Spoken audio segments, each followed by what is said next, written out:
ચૂંટણી ટાણે થતી દારૂની હેરાફેરી અટકાવવા અમદાવાદ ક્રાઇમ બ્રાન્ચ સક્રિય છે, ત્યારે અમદાવાદ ક્રાઇમ બ્રાન્ચની ટીમે પ્રશંસનીય કામગીરી કરી દેશી દારૂનો મોટો જથ્થો ઝડપી લીધો છે. જેમાં ક્રાઇમ બ્રાન્ચની ટીમે અમદાવાદ જાલોદ હાઈવે પર સિંગરવા ગામ 3 રસ્તા પાસે વોચ ગોઠવી બાતમીવાળી કારને ઝડપી લીધી હતી. ત્યારે આ કારમાંથી 900 લીટર દેશી દારૂનો જથ્થો મળી આવતા પોલીસે પાર્થ સોલંકી અને મોહિત ઠાકોરને ઝડપી લઈ દારૂ અને કાર સહિતનો મુદ્દામાલ કબજે કર્યો છે. ચૂંટણી ટાણે ક્રાઇમ બ્રાન્ચની ટીમે દેશી દારૂનો મોટો જથ્થો ઝડપી લેતા શહેરના બુટલેગરોમાં ખોફ ફેલાઈ ગયો છે. લોકસભાની ચૂંટણીને હવે ગણતરીના કલાકો બાકી રહ્યા છે, ત્યારે અમદાવાદ શહેર પોલીસ દ્વારા અમદાવાદ પૂર્વ, પશ્ચિમ અને ગાંધીનગર બેઠકો માટે વિશેષ બંદોબસ્ત ગોઠવવામાં આવ્યો છે.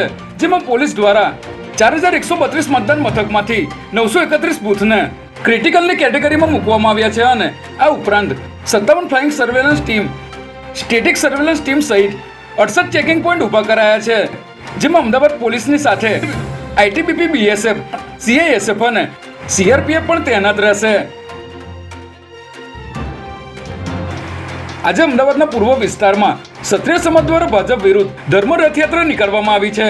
જેમાં પુરુષોત્તમ રૂપાલાના વિવાદિત નિવેદનને પગલે ક્ષત્રિય સમાજ દ્વારા યાત્રા નીકાળી ભાજપ વિરુદ્ધ પ્રચાર કરાયો હતો.